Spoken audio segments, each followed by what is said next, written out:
Yes, Kate Morgan graciously, just without much lead time, she's that wonderful, um, agreed to give this presentation. In her background, she's a retired experimental physicist, which I'm not sure what that is, but I'll have to look that up. And her family has been in Texas for 6 generations. She's currently, as the slide shows, the president of the local chapter, the Fort Worth chapter of the Native Prairies Association of Texas. And she does a lot of volunteer work for them and also the Fort Worth Nature Center greenhouse. And interesting too, she's really into it. You could tell because she and her husband own a ranch in Wise County where they've started a project to convert 12 acres of Coastal Bermuda hayfield to native prairie. So that's pretty daunting. We just have a little quarter-acre there at the Wildscape we're trying to do. So anyway, so I look forward to your presentation, Kate. Thank you. Thank you very much. Thank you all for asking me to speak about Prairie Seekers because it's a program that we've developed over years and we love having it. We love evolving it. We like how much we learn from it and we like sharing it. So let me see if I can advance somehow. There. NPAT, Native Prairies Association, is a 501c3 nonprofit. What's unusual about it is a member organization. Most nonprofits are really just conservation organizations. We're also, of course, an accredited land trust, and we've been around since 1986. The membership piece of NPAT is really unique, and I think it actually adds great value. There's a Blackland chapter. There's a new Northeast Texas chapter. There's a San Antonio chapter. There's one of the oldest and most active. The oldest and most active chapters are Fort Worth and Houston. It really started in South Texas. And then there's a Fayette chapter. We have about over 6,000 acres of land that we either own outright. It's called fee simple, or we have a conservation easement on it. We have an incredible challenge and we have a lot of resources available to help us meet a goal of conserving originally it was 2,000 acres of prairie in North Texas only by 2028. And we were doing so well on that goal that our sponsor upped the ante, and now we're going for, I think it's more like 5,000 acres of additional prairie land.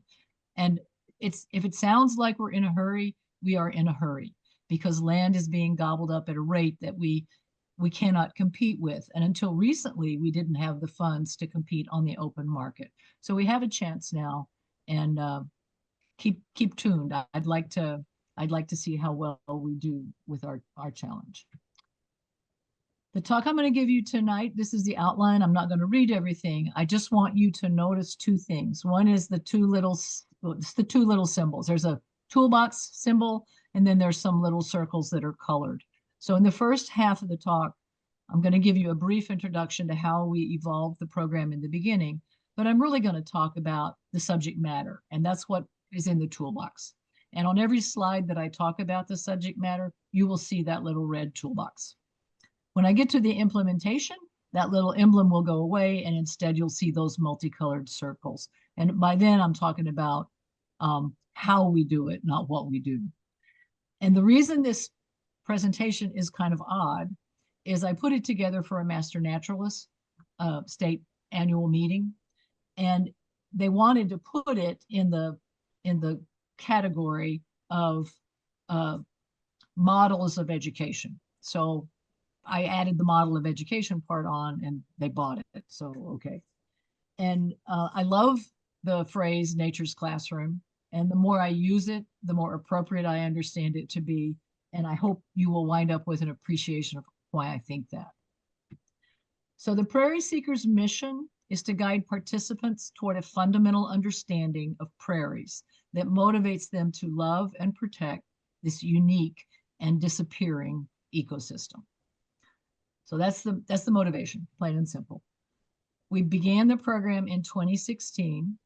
Since then, Fort Worth NPAT has conducted 14 Prairie Seekers trainings on 12 different sites in 3 different ecotones. We've been in the Blackland Prairies, we've been in the Cross Timbers, and we've been on the Fort Worth Prairies.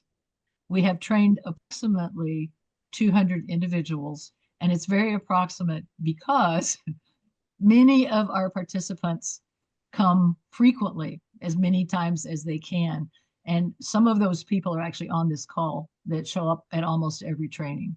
That's a real boon to us because it spreads the knowledge base and it makes every subsequent training easier because some of the participants could probably be giving the training. We started this in 2015. It was driven by a need that NPAT understood. They had to start identifying prospective, hopefully high quality land for conservation purposes. We needed an apples to apples comparison. So whether across sites, is this one better than that one? Or across assessors, if different people assessed a site, are they going to come up with a similar recommendation? And we had an extra constraint, which was really difficult. We were supposed to map our form, our data collection device, to the Texas Parks and Wildlife State Prairie Mapping Database. And that gave us a lot of constraints. And it also meant we had to collect a lot of very detailed information that was frankly kind of boring to most of our participants initially. In the beginning, it was so complicated that what we would do was we would have a lecture, an in-person meeting where we would explain this long form and what the terms meant and how we were going to use it in the field. And then we would go out in the field and conduct a follow-on piece. In the early days, I was sometimes teaching how to use iNaturalist more than I was teaching prairie ecology. We aimed this at NPAT members. We thought that was our original audience, but we've always allowed anybody who wanted to come to participate, and we still do. So we had this tool, this form, and we had 2 methods actually. One was a 100-meter line survey, 100 linear step survey. The other was a 30-meter. Why we cross steps in meters, I don't know, but a 30-meter circle. And the task was simple, but we made it complex. The task was simply to identify the plants either along the line or in the circle and quantify them. We were supposed to also keep notes of any indicator species, those plants, pollinators, birds, reptiles, whatever, that live in a special niche environment. If we expected them to be on the prairie, did we see them or not? It was very process-centric, and it was very data-heavy. We collected a lot of data in the first year or two, and I'm the repository for the data. And so I'm the one who raised the alarm and said, well, we have all this data. Weren't we supposed to send it to the Parks and Wildlife Department? Didn't they want it? Well, it turns out they didn't care, and that we didn't ever need to be mapping our data to theirs, and that we really had no customer for any of that data, because at that point, NPAT wasn't going out and surveying land. So we decided we could stop torturing people with these tools and methods, and instead we could actually teach a little prairie ecology. And so we had to pivot a little bit and figure out how to do that better than what we were currently doing. We evolved a better method. We call it a box of tools, and I hope you'll see why. So we have focus areas with our tools, and a tool is a focus area, basically, in our terminology. And what we teach is plant ID skills, prairie ecology, quality indicators, prairie maintenance, prairie benefits, and threats to the prairie. There are many threats to a prairie, unfortunately. These topics are always included in every Prairie Seekers training, but we don't call them out as such because nature does not split them out as such. Nature weaves these things together, and we use nature as our guide, and that's why. So I listed the focus areas. ID skills. So everybody wants to know how to ID plants. And the truth of it is, it takes time to learn to ID plants. Most of us, I look at you guys, I look in my mirror, we're not as young as we used to be. And we don't learn 30 new plants in a day. at all. If we're lucky, we might learn 3 new plants in a day.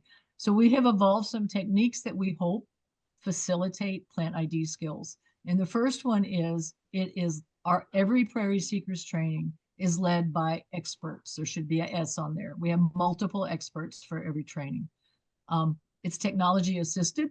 So instead of, if you ask me what a plant is, I might tell you what it is, but more likely I'm going to tell you to INAT it so that you might have a record of it and that you might remember it. We put together our handout, which this page, the curly top gumweed, is an example from 2022. We put together a handout for every Prairie Seekers training, and it is the photos are all made within 2 weeks of the actual training, so that we're giving you photos of the plants that you're actually going to see when you're out in the field. And it's in color because it's electronic only. We're not going to print it anywhere. We're going to send it to you. And we hope that this also is something you can hang on to and then refer back to later. The other thing that we do, and this is maybe not the right time to mention it, but we try to hit the same area more than one time. So if we go to the Thompson Foundation in the spring, we'll try to do it again in the fall, maybe not that year, maybe some other time. And we'll cover some of the same plants in the other handout. And that way you'll get to have a record of what the plant looks like in spring when it's growing, and in the fall when it is, or in the winter even when it is less growing. Prairie ecology. I'm sure you have all seen this poster. It's been around a long time. I've seen it in lots of different venues. I love it. And what I like about it is how completely it describes what's almost indescribable, which is what do we mean when we talk about prairie ecology. So not only are all the actors here, the birds and the insects and the herps and the little mammals, the grasses, but what's hinted here is also the soils, the geology, the topography, and the hydrology. If you look at the fold in the land, you can imagine where the water flows. And you've got that flow of buffalo coming down to show you if you cannot imagine it. The fire in the background is a critical component of prairies. This is, the thing that really gets me every time is if you look at the base of the plants, they've cut away the soil and you see the roots. And I imagine that you're actually looking at the mycorrhizome. And so now it is the most complete picture of a prairie ecology that you can ever imagine. Nature is teaching us all the time. So if we're looking to assess prairies, we have to answer this question: what is a quality prairie? And it does not mean it's a pristine prairie with no invasives and no woody species. It's all grass and there's not a blemish on it. That's not a high quality. It is a high quality prairie, but we're not looking for that anymore because we won't find it. We're looking for a functioning prairie ecosystem. So specifically, we look at those component parts. Are there invasive species? Is there woody encroachment? Are there signs of human abuse? Has it been overgrazed? Is it eroded? Are there oil derricks on it? Does it have a solar farm on it? So those are human abuse in our terms of a prairie. On the brighter side, we look for those niche plants that you don't find anywhere else. The endemic species of which North Texas has an abundance, and particularly on our Fort Worth prairies. We look for signs also of the herps and the mammals that should be living in that prairie. We listen for the birds. So we try to document the presence or the absence of these indicator species. And we look at the mix of plants. So we look at plant communities. We know what plants grow together historically in all the different types of prairies. So if we're looking at a prairie in East Texas, and it looks like a pretty good prairie, it's got lots of grasses, got lots of animals, got some insects, birds are everywhere, we're going to look for eastern gamagrass. And if there's no eastern gamagrass in this prairie, that's going to tell us that it has been overgrazed, it has been seriously overgrazed, and it's been seriously overgrazed for a long period of time. Cows love eastern gamagrass. It's their ice cream. And they will preferentially eat it to extinction and touch nothing else until it's gone. If there are seeds left in the soil, in the seed bank, when they come up, they'll eradicate them too. So an East Texas prairie where there should be eastern gamma grass, but there is none, tells us a lot about the history of that prairie. Prairie maintenance. So prairies are disturbance-based environments. If you leave them alone, they disappear. They are usually taken over by woody species, is the common natural fate, sad fate of prairies. But here are 4 mechanisms that we use and nature uses to keep prairies open. And the first one is fire, and it's the best by far. All right. These plants and animals on a prairie have evolved to live with regular seasonal fires. That's their, in many cases, that's what kickstarts germination.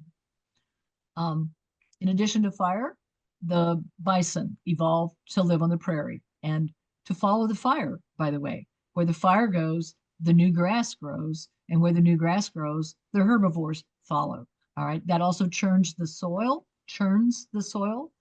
and makes the seeds have good contact with the soil.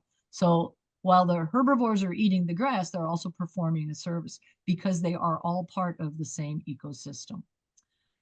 Man has brought along 2 additional tools for prairie maintenance. One is mechanical. We can plow, we can chop things up, we can run a bulldozer, we can machete the small brush. We can chainsaw the mesquite trees. Okay, we're going in descending order of preference, and we get eventually to chemicals, pesticides, particularly herbicides, fertilizers, etc. So a decent prairie with decent soil does not need or want fertilizer. So that's an extreme case. If you ever think you need to fertilize a prairie, you need to be looking at more fundamental issues than adding some nitrogen. Pesticides, there's no case, there's no valid case of using pesticides, but they are used. Herbicides used selectively are sometimes necessary. And the case I have in point is what we're doing on our 12 acres to get rid of the Bermuda grass. We've plowed, we plan to burn, but at the moment we've herbicided it. And it seems to be the only way to get Bermuda grass's attention.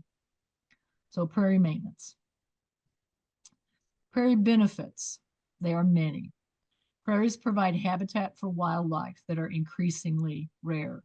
Wildlife like bison, like black-footed ferrets, like prairie dogs, horned lizards, meadowlarks, dick sissels, scissor-tailed flycatchers, all kinds of grouse, all kinds of prairie chickens. The list is long. Those are animals that don't live anywhere else. So prairie is where they live. That's their habitat. Prairies sequester as much carbon as forests. They store between about 0.3 and 1.7 metric tons per acre per year. That's a lot. And they are naturally resilient to fire. So if you burn a forest, you're going to burn 80% of the carbon-bearing structure. If you burn a prairie, that 80% is underground. You're going to burn the 20% on the surface. So in my book, and I'm biased, prairies are actually superior to forests for sequestering carbon. Prairies filter toxins from both the air and the water. They prevent erosion. The Dust Bowl was caused by overzealous farming and a drought, combination at the same time. And maybe most importantly for convincing people that prairies are worth maintaining is prairies inspire us. They restore our sense of place, particularly here in Texas. They connect us with the natural world around us. Threats. These are the major threats. I think this list could be longer than Santa's. So these are the things that we really need to address. The first one is the loss of those landscape scale processes, fire and grazing by large herbivores. The second is fragmentation. Roads, superhighways, oil and gas development, solar farms, all of these require roads, and we're just chopping the prairie into smaller and smaller pieces and making it harder and harder for the animals that live there to get from part to part. We're chopping up their environment. Urbanization, I have a hard time reading this. It is so dire here in North Texas, but the unrelenting onslaught of subdivisions in beautiful places like the tops of limestone hills and what little open prairie land we have left. It's easy pickings. You don't have to do anything to it to make it flat enough to build your subdivision. It's sitting there waiting. Row crop agriculture and monoculture. So we've all been told that monocultures are bad, but I wonder sometimes if we really think about why they are bad. And there's two principal reasons. And the first one is, if you go back to that picture of a prairie ecosystem, the thing that strikes you is how many different moving parts there are in it, and they're all interdependent. So when you have a monoculture, you've cut out all of the plants but one. So all those other things that lived on that plant-based environment no longer have a place to live. But the other one is you're actually killing the soil at the same time, because just like the microbiome in your gut needs a variety of plants to thrive, the microbiome in the soil needs a variety of plants to survive. So when it's all Bermuda grass or it's all corn, you've got a limited source of mycorrhizome. So if you do want to later, let's say you're like me, you're a little nuts and you want to convert 12 acres, you're going to have a long, hard time to do it because the mycorrhizome takes so long to rebuild. Overgrazing is still a concern. And then finally, invasion by exotic plants and animal species. And again, this is a long list, but the classic examples here in North Texas are privet and feral hogs. That man, by the way, is Skip Barnett, and his ranch, the Barnett Ranch, he's the third generation rancher of it. And it's on the county line between Wise County and Collin County. And it is across that fence is when they were very first starting to build that Big Sky addition. And now it is houses to the top of that hill. So I'm going to switch to the program structure, how we do this. So that's been talking about our subject matter, what we teach, and now I'm going to try to explain to you how we teach it. So of course it's open to all. We limit each training to 25 participants. All of the training is in Nature's Classroom out on the prairie. There is no other classroom. And we really like to visit the same site in 2 different seasons. The picture here is on my ranch.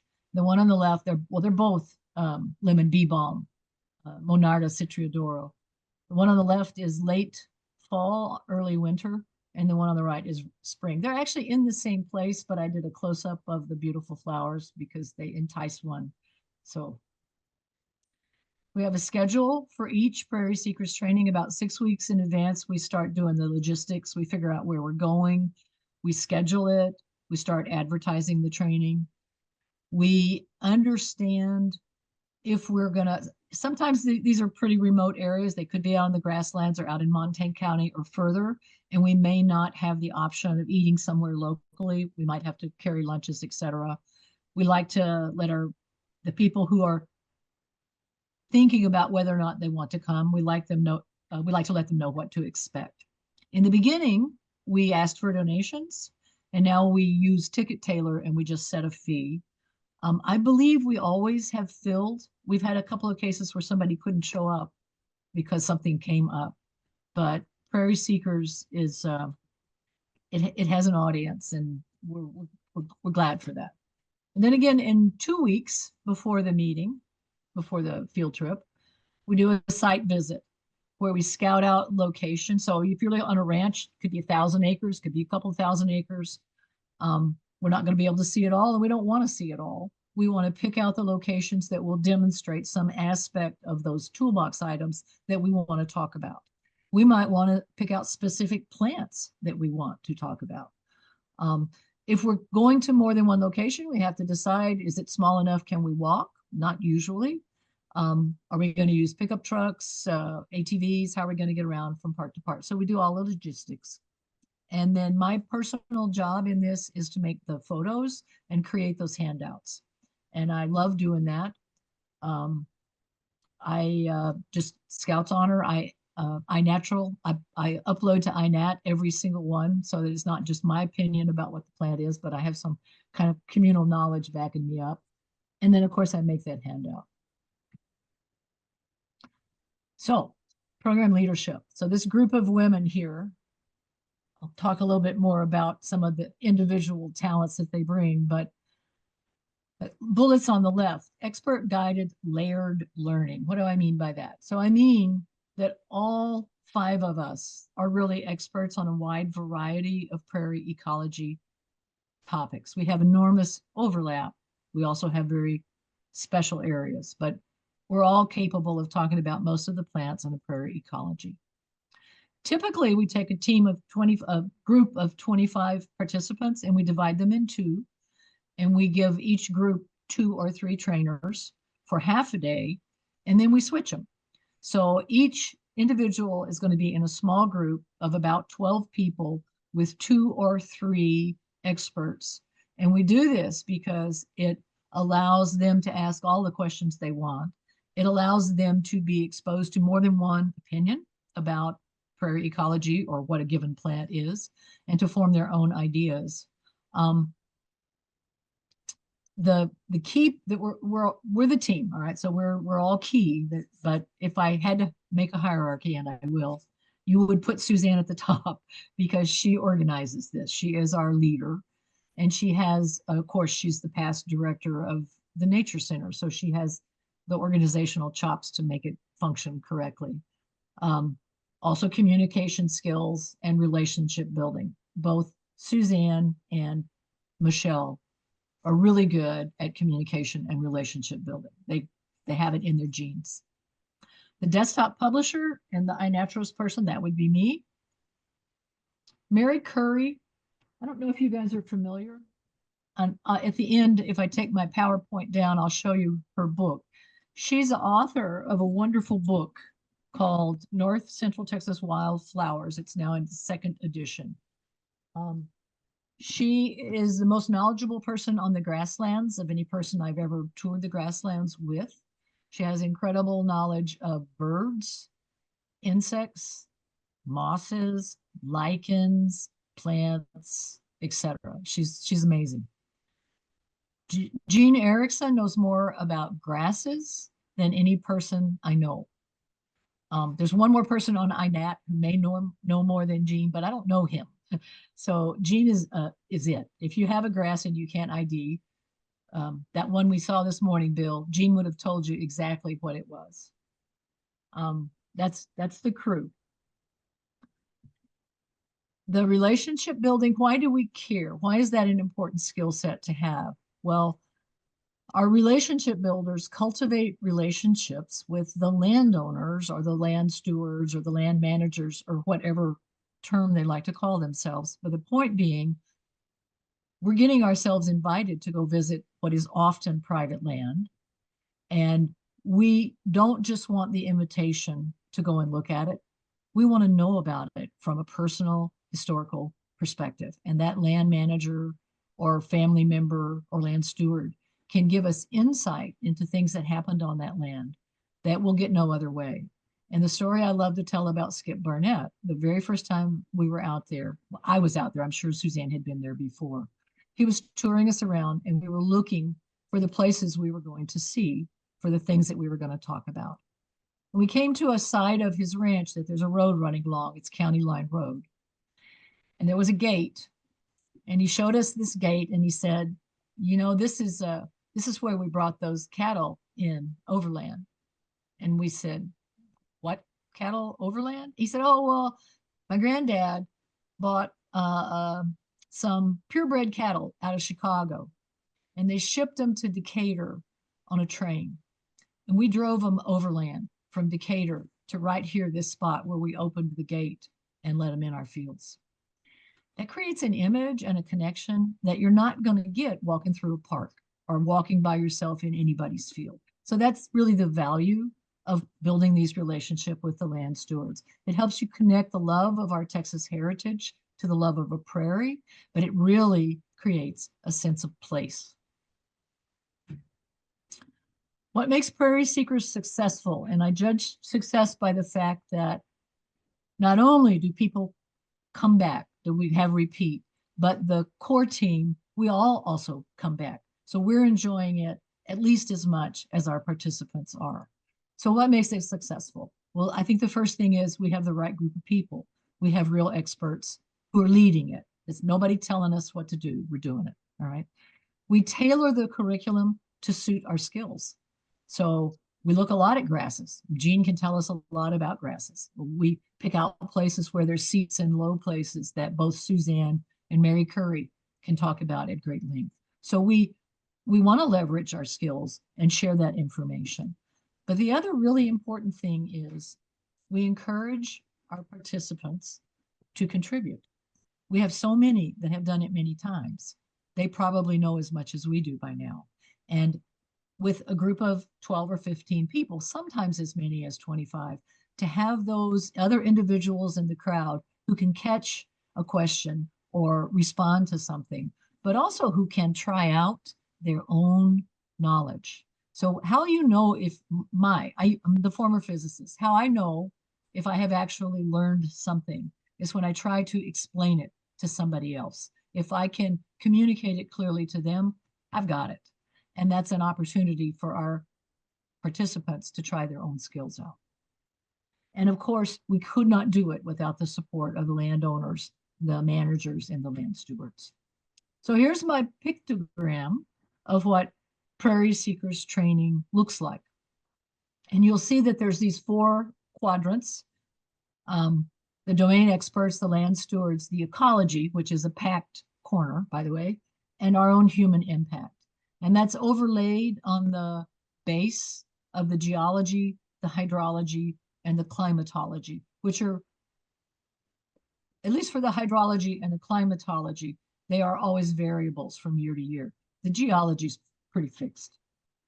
It's a little messy though, and I like things crisp and neat. So I boiled it down one more level. And when you boil it down, it looks like this little model. This is the same picture minus the photos, all right?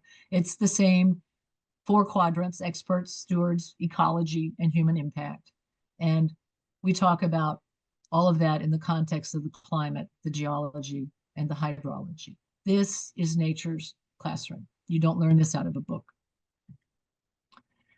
So it is our hope, the people who lead Prairie Seekers, that participants will discover a piece of themselves, a piece they had not realized was missing. Its recovery helps restore a sense of place and of their place in the landscape. Nature is always teaching us to understand the wonders of the prairie, but also our impacts on it. And this last line is my own, and it is my greatest wish. May we learn her lessons in time. So here's a preview of coming attractions. In spring this year, in April, we're going to have our Spring Prairie Seekers training. It's going to be held in 2 locations in Fort Worth. Last year, we did Prairie Seekers in 2 urban parks. One is Arcadia Park in Northwest Fort Worth, and the other was out at Tandy Hills. We did Arcadia in the spring and Tandy Hills in the fall. This year, since we were there, both of these public spaces have had controlled burns on them. And we are so excited that we can go back and look at the effects of the burns. We know there are effects. Most of us have, among the 4 of us, 5 of us, most of us have already been and looked at some of the effects. This is the right kind of way to train the effects of fire, is to go look at the effects of fire. And this is an opportunity we pretty well couldn't have dreamed we would get. So we are very excited about the spring 2024 Prairie Seekers training. This is my summary slide. I'm sorry, I must be hurried or leaving things out. This usually takes about 45 minutes, but I would like to thank you for listening. And I would also love to answer any questions that you might have.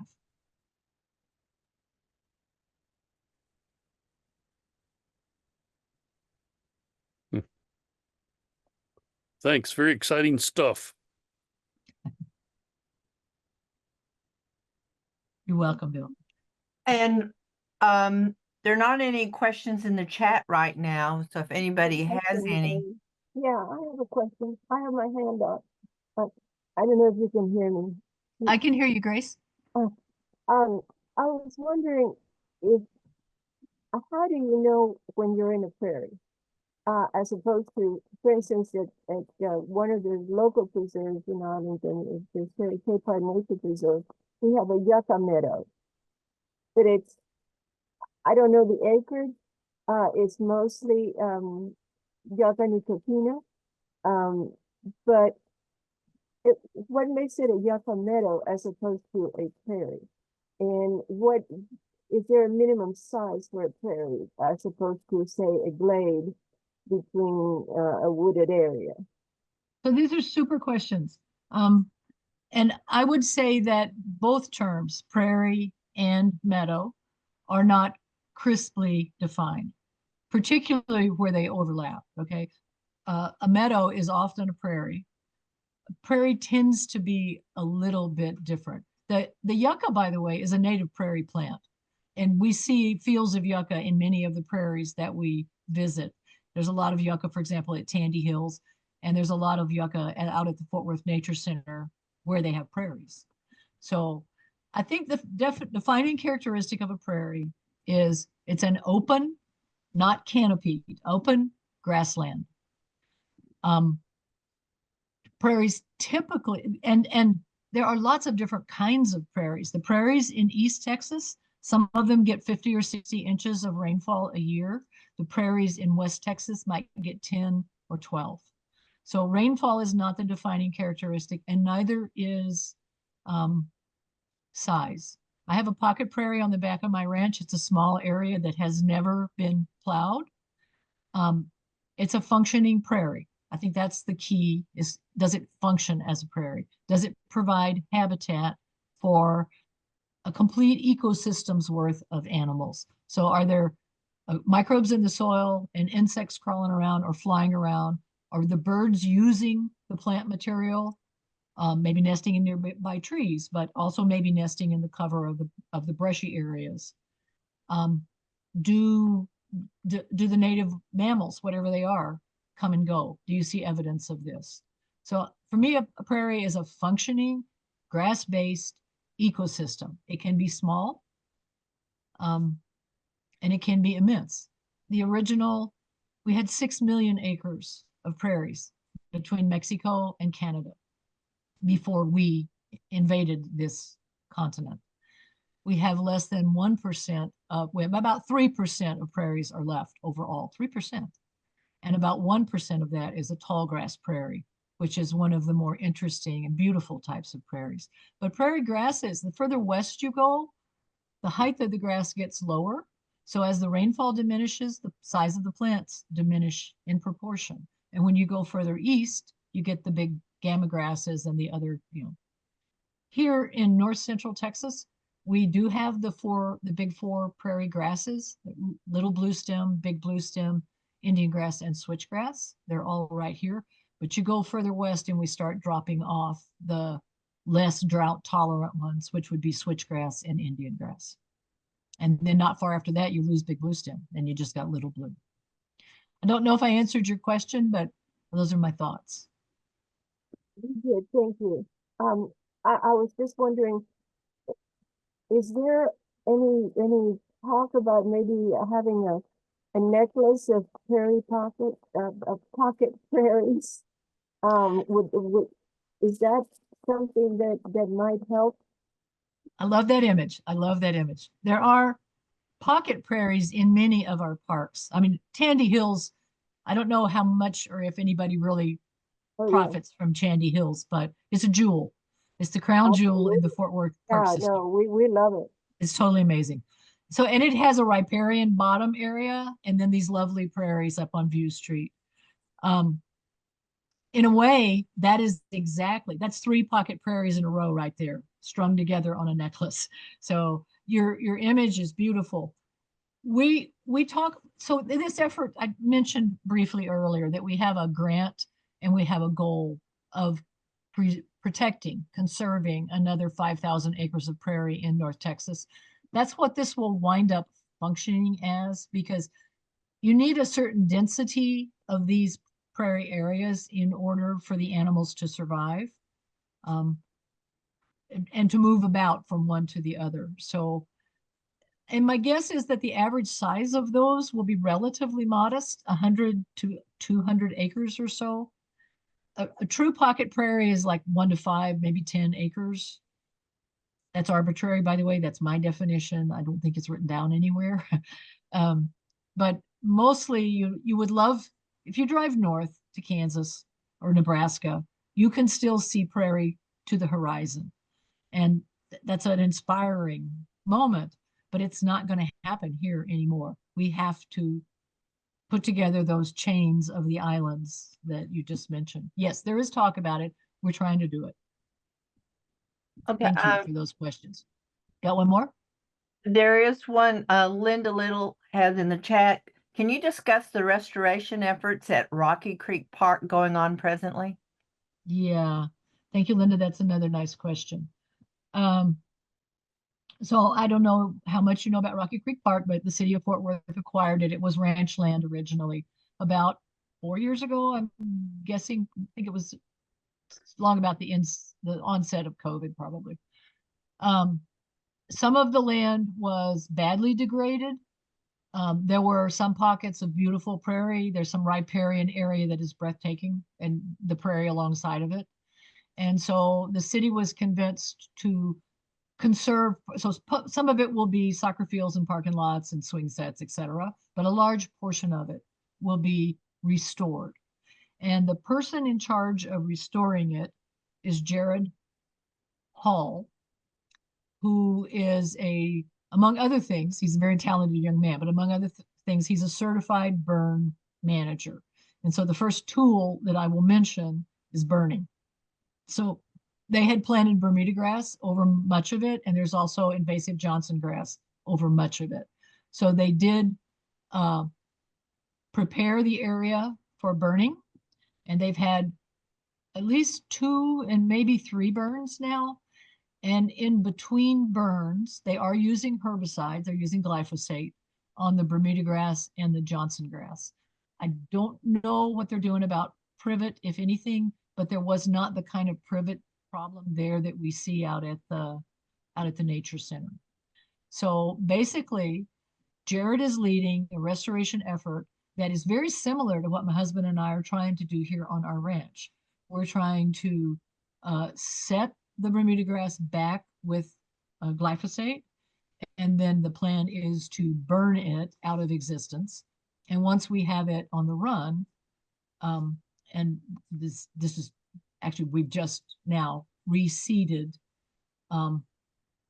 both of we have a 7-acre parcel and a 5-acre parcel, and our whole last probably 10 days or so was kind of devoured by trying to get it ready to reseed. So now, if you would all be so kind as to please pray for rain, I would appreciate it.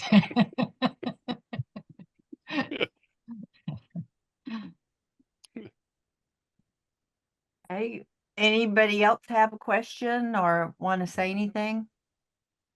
While we're waiting on that, Kate, thank you so much. That was a wonderful presentation, and y'all's work Thank you. is My impressive. pleasure. Yeah. So Thank y'all. you said you're a land conservancy official one.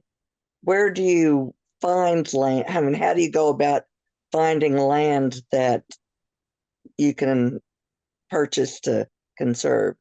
So I'll give you a couple of examples. Sometimes, so we have landowner workshops out at the Dixon Water Foundation up in Montague County, and we invite landowners, and we offer them an array of tools for land management. We invite our partner organizations like the Oaks and Prairies Ventures, sometimes the Texas Parks and Wildlife, sometimes Tarrant Regional Water District, but any of the partners in the conservation world to come along and give presentations for educational purposes. One of our presentations is always why you might want to put your land under conservation easement. So what are the benefits to you as a landowner of having a conservation easement, and how you would go about doing that if you wanted to do it? So it's part of our outreach to landowner workshops. But there's another way that is maybe even more effective. And sometimes people just walk in and say, I've done my research. I don't want to divide my ranch up. I don't want my kids to sell it for development. I want to protect it. And how do I do that? So that also happens. But what tends to happen now is I have a neighbor about 5 miles south of me, and another neighbor leases this man's land and runs cattle on it. And a couple of years ago, he invited me to come and look at it because he had some plants there and he didn't know what they were. So I went with him, and he had a stunningly beautiful prairie and they stocked it at a really low rate, so they weren't damaging it. And I said, "Who's the owner of this place?" And he told me the guy's name. And I asked if he would sound him out and see if he was interested. He's an older man who doesn't have kids. I asked my neighbor to maybe talk to him and see if he was interested. Well, it turns out he is interested. And now he's talking to our executive director, and maybe that little piece of prairie, it was maybe 150 acres, will someday be protected. So that's that happens a lot. But let me tell you about the next stage of Prairie Seekers, which is just getting started. But I mentioned early on that we had all this data and we didn't have an audience for it. We didn't have customers for it. Well, right now, we actually are in a race to preserve land before it's developed. And one of the things we now need as an organization, NPAT, needs people who are trained to evaluate quality prairies. So we're adding that piece back into Prairie Seekers so that some of these people who have been trained and some of the trainers will be able to scout out and recommend places to go look at or to sound out the owners or etc. So we wouldn't be the people talking to the owners. That would be the management of NPAT, but we would be the boots on the ground, and we'd be looking out, and we will be. And we're having a meeting in February, later this month, to talk about how we're going to do that. And the only reason I didn't bring it up in the talk is because we haven't actually solidified it yet. But that's our plan, is to add that piece back and to leverage the training that we've been developing all this year to help us quickly identify places that we can add to that plus column for the 5,000 acres that we're now targeting. If any of us or anyone happens Absolutely. to see something that might be considered, we contact you. Yeah, contact me, tell Suzanne, bump into Michelle, contact one of us and say, "I've been driving by this place. The development's getting closer and closer. I wonder if you guys might want to, check it out." Or when I gave this same talk last summer to the Elm Fort chapter of the Master Naturalists, and there were a few people in the room who said, "Will you come out and look at our places?" Unfortunately, conservation easements cost a lot of money. They take lawyers. They're legal and committed binding agreements, and they can be contested in court, and some have been by unhappy heirs. So they have to be very carefully drawn up, and it really does take a lot of money. What that means is we can't really preserve 10-acre parcels. 100 acres is kind of the bottom, and we would really rather deal with larger because it's the same amount of money to spend to conserve a 500-acre parcel as a 100-acre parcel. So there is, but with one exception, there are places on this planet that are so special that it doesn't matter if they're a half an acre. They have something that doesn't exist somewhere else, or something that used to exist somewhere else, and they're the last remaining stand of it. And in those cases, the size of the place does not matter at all. So yeah, let us know. We'd be happy. And so we tend to pair up. All right. So Jean Erickson and Mary Curry come as a pair. They're stuck together. And it's been my pleasure to be Suzanne's partner in explorations. So we get asked quite often to go out and check out a site. And we love doing that. It's an outing. We're going to be outside looking at Prairie, and whether or not we come back with a positive or negative recommendation, we're going to learn something that that makes us feel like we're doing something useful. That's wonderful. That is wonderful. Thank you. I was wondering if there are other Prairie Seeker teams in Texas, and do you work together with them or in tandem? So we're the only, Prairie Seekers is a Fort Worth enterprise. We dreamed it up. It was dreamed up actually by NPAT. They wanted us to do it, but we did it. And I think the moment moved on before the other areas the other chapters might have picked it up. So one of the things we're going to do, we have a conclave meeting in February, the same meeting I was referring to a moment ago. And one of the things we're going to do is try and share Prairie Seekers with the other chapters. So far it's a North Texas, Fort Worth based only endeavor, but we need to broaden it. We need to get across the state. I hope you multiply and prosper. Thank you. We do too. We do too. And there's another question in the chat from Uh-huh. Linda. Does Prairie Seekers have lobbyist aspirations with the state that is lobbied for state measures to protect prairies? That's a whole different field, isn't it?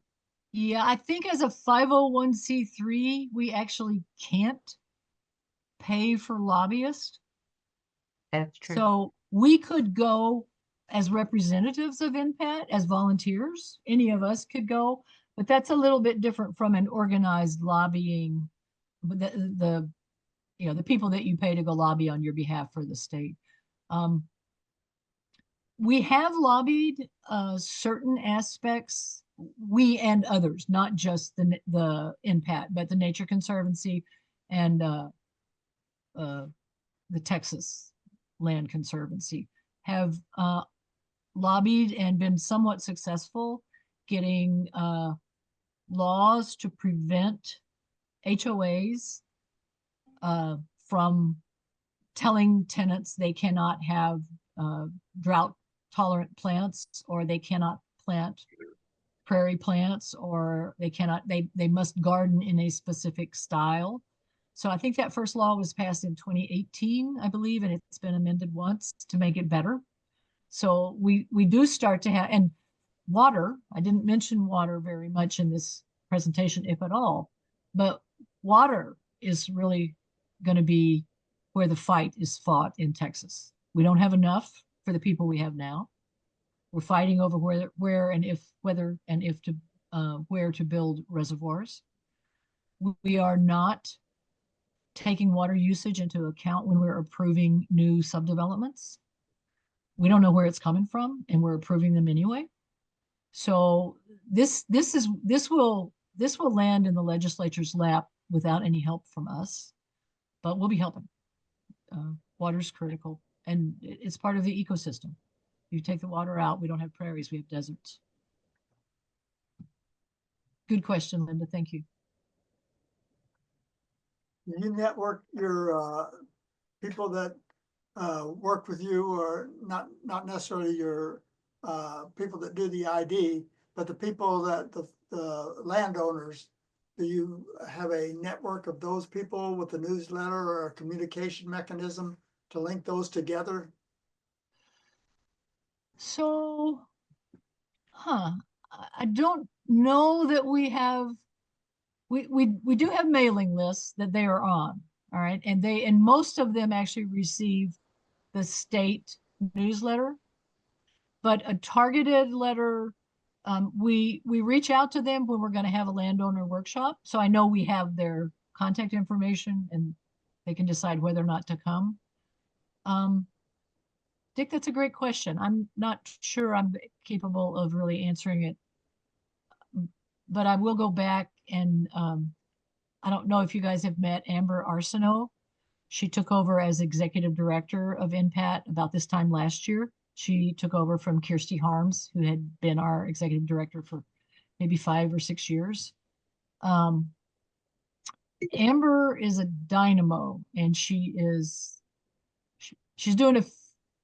balancing plates all over the place. I mean, she's really doing the full court press because it's in her interest to get that 5,000 acres protected so that we get, the funds to better protect. Let me mention one other thing that hasn't come up, but that is really important. And I'll get back to our landowners, but we own some prairies outright, fee simple. And the others, we have a contract with the owner that specifies what they can and cannot do, things they must do.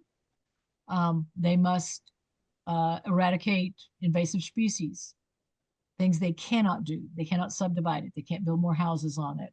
They might have excluded part of their land that they can do those things on, but the part that is under conservation easement has conditions about what they can do. So those things that need to be done cost money. So our prairies that we own, like Madden Prairie is a big prairie out near Colorado City. It's 6,000 acres. Incredible place. We have to keep the fences in order or the neighbor's cattle will graze on our prairie. We have to fight the same fights that everybody else fights with invasive species, mesquite, principal invasive species out there.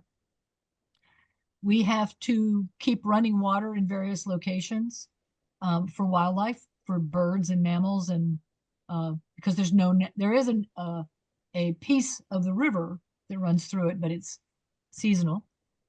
So we have to make sure that there's permanent year-round water there, and that costs a lot of money. And then we have to do certain measurement tasks on it. So for example, we just did our required winter bird survey about 2.5 weeks ago. And we have records back for many years, and you can see easily how you would use these records to monitor the quality of the prairie. So prairies, unfortunately, are quite expensive. You think it's just going to sit there and be okay, and it's not. It's a disturbance-based environment. It needs that disturbance, and it needs protection. And all of those things cost money. So I'm going to talk with Amber about your question about how do we mobilize or communicate with or either better serve or leverage, either one, our landowner contingent. That's a great question. I think it's important because I have relatives where I grew up around Munster, and in fact, the farm that I grew up on has a pocket prairie, about 12 acres, never been plowed. They don't know how to maintain that. They are basically it's like there, and they know it's important. They shouldn't plow it or anything, but they don't know what to do, how to keep it in healthy and stuff like that.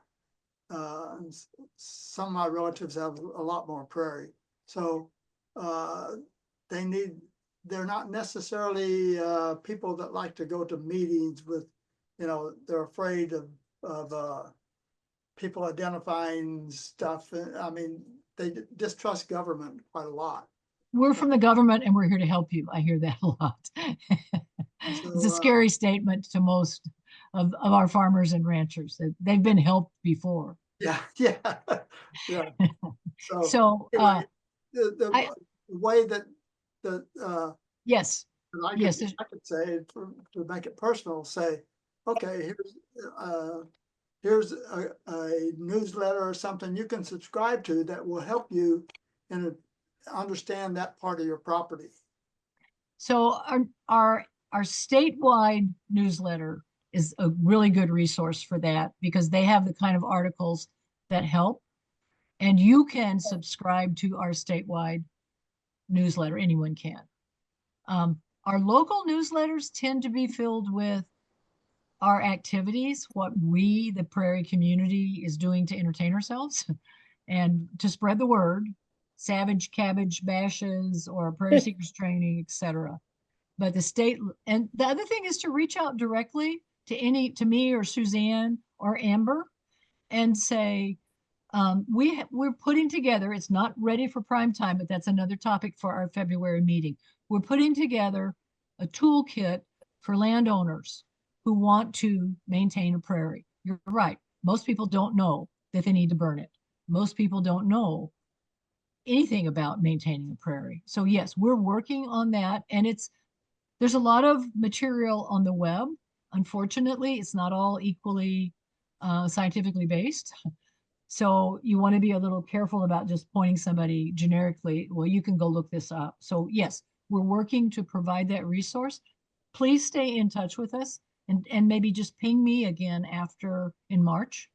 And I'm hoping by then we actually have a deliverable that's a website that says tools for landowners. Here's where you go to learn about how to maintain your prairie. Yeah, I have like my dental assistant that cleans my teeth. She owns about 10, 12 acres, and she has not a clue of should she try to control the plants? Should she, she just doesn't have any idea of what they have. And they have a creek running through it and stuff like that. So I don't know. Sounds great. I've given her your information, but I don't know if she's ever followed through. Next time I get my teeth cleaned, we'll chat. But Ask her. This goes back to Grace's comment about the little beads on a necklace, these little islands of prairies. Pretty soon 100 acres is an island of a prairie. And we're not going to have them all under conservation easement, but we care about them. Every one of them can add to help maintain the birds and the insects and the other animals that are struggling, particularly in this time of climate change. So yeah, I'd be happy to point them to what we have, and then I'm happy to say that we'll soon have something better. Grace, you got your hand up. Question, if you don't mind my butting in again. Is there a point of no return, a prairie that has been taken over by two species, never been plowed, it's mostly invasive mosquitoes and other things, is it still recoverable? And burn is out of the question. I'm thinking of the Blackland Prairie site in Arlington. It's surrounded by structures that will not allow any kind of burn. So half of it is taken over by trees. So is it a lost cause, or can it be still recovered? I can't answer that question definitively, but I have some information that you need. The first one is, if they can burn Brit, they can burn over in East Texas. The second one is the techniques for returning it are slow and expensive. So if money is no object, I think there is no limit. If money is an object, then it gets much harder. Is that a fair answer? Yeah. one of the Oh, things Thank you. I was afraid of that. Grace is talking about is this plot of land that is the only remnant in Arlington, but the city doesn't see the value of it, I don't think. That is a hard thing to communicate. They just see it as a vacant lot. Yeah. How do you change the attitudes of the city council and the people that are responsible for it, so they're not all always trying to sell the vacant lot? The history of Tandy Hills, the city of Fort Worth didn't particularly appreciate Tandy Hills and wanted to do drilling for oil on it, gas. Mm-hmm. So this is not an uncommon situation, unfortunately. And it takes that lobbying. It takes citizens who care telling their representative that they care.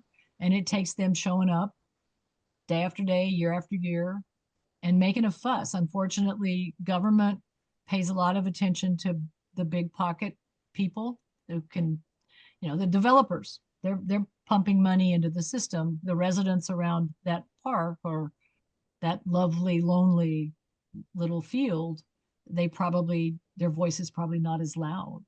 But that's no reason to give up.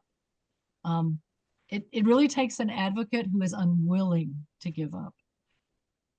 But a priori, it is not a lost cause. It's just expensive. Is there a way is there like a document or something that would say how that's valuable for the city of Arlington to have that pocket prairie that Grace is talking about? Because we don't necessarily want to get a lot of people out there. No, you probably don't. So So is it a prairie?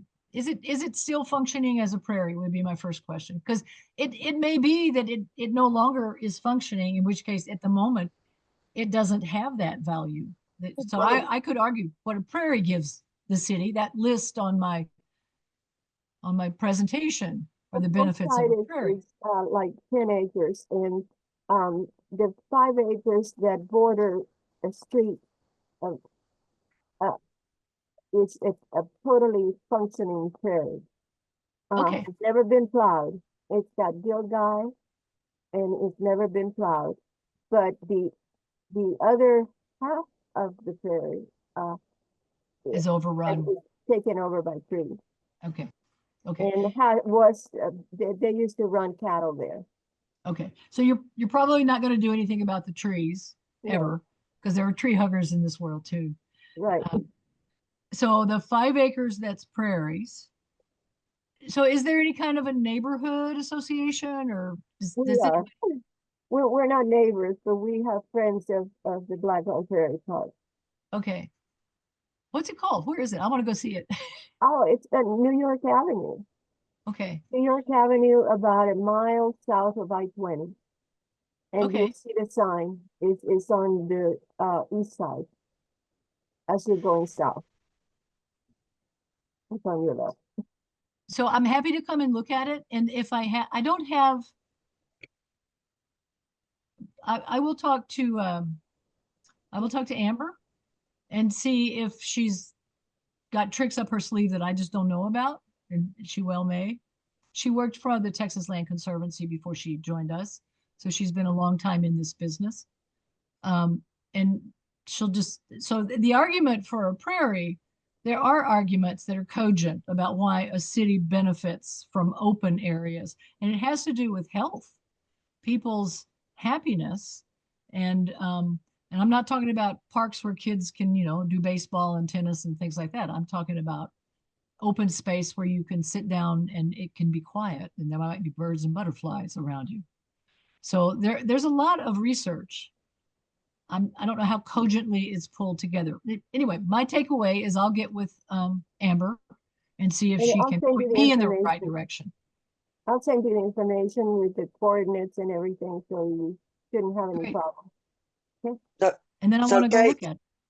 So Kate, you're saying that it's still possible to burn that area and that Grace is talking about?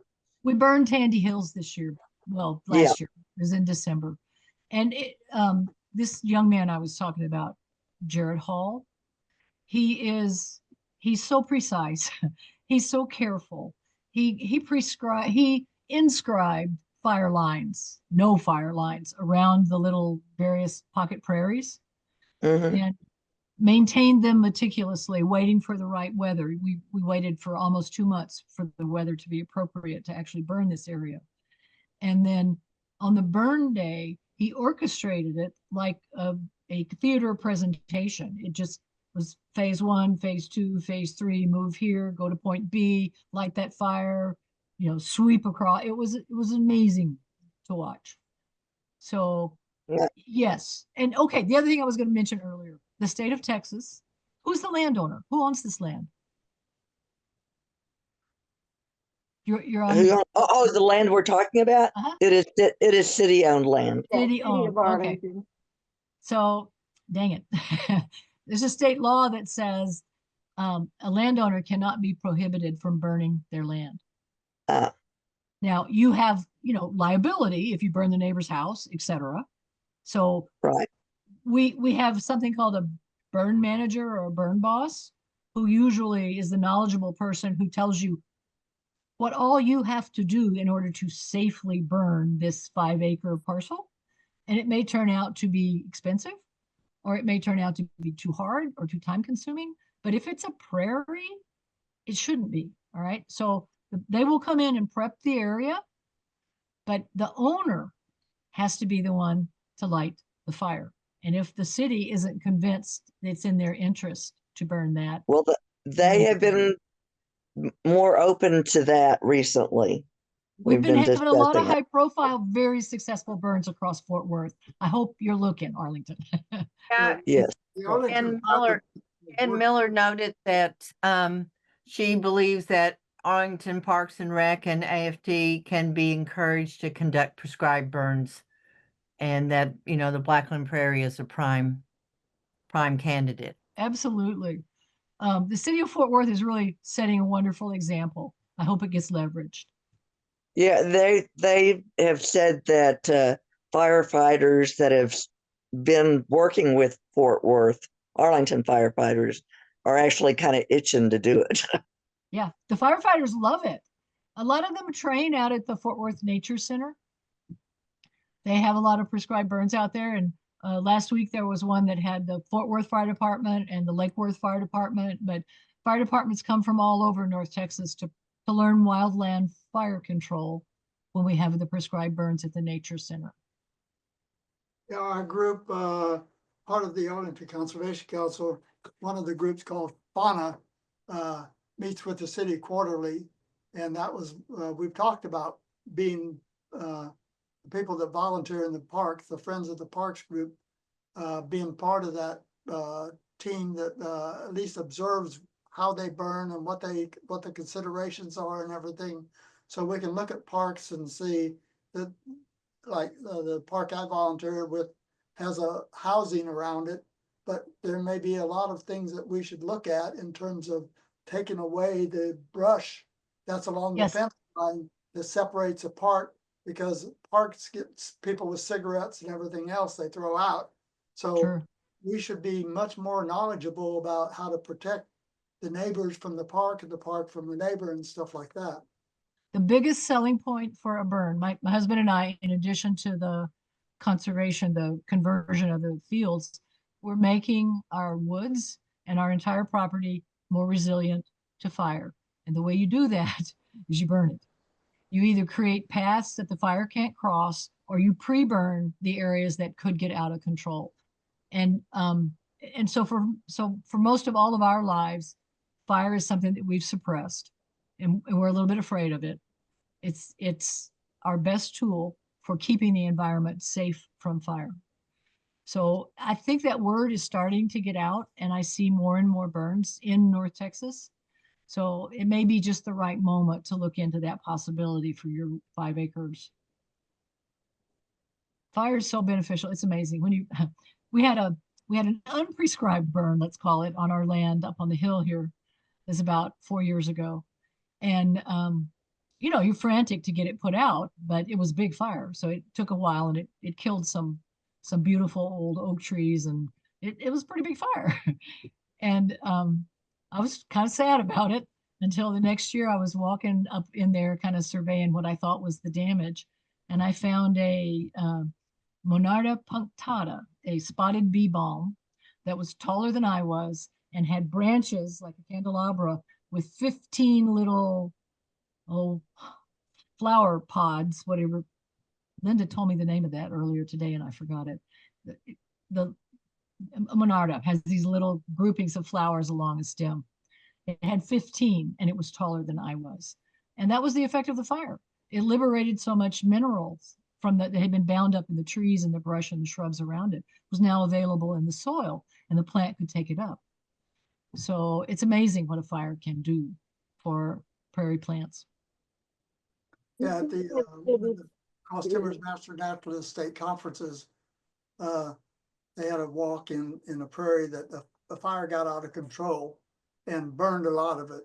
But then you could see the difference between the unburned area and the burned area, and it was just just amazing. It's amazing. It is. It's night and day. Prairies love fire. Yeah. Even after Los Angeles, it might be a tough sell though. I didn't quite understand. After the Los Angeles fires, recent fires, it might be a tough sell. But Grace, Well, that might be she's saying after Los Angeles, it might be a tough sale, but I think I'm that's a thinking selling it point. might be a better sale because you can say if we had done that, it wouldn't have happened. They So said, we don't design for resiliency. We need to design our housing developments for resiliency. We need to build in natural fire breaks so that when a wildfire starts, it doesn't just race through the entire city of Los Angeles or all of its suburbs.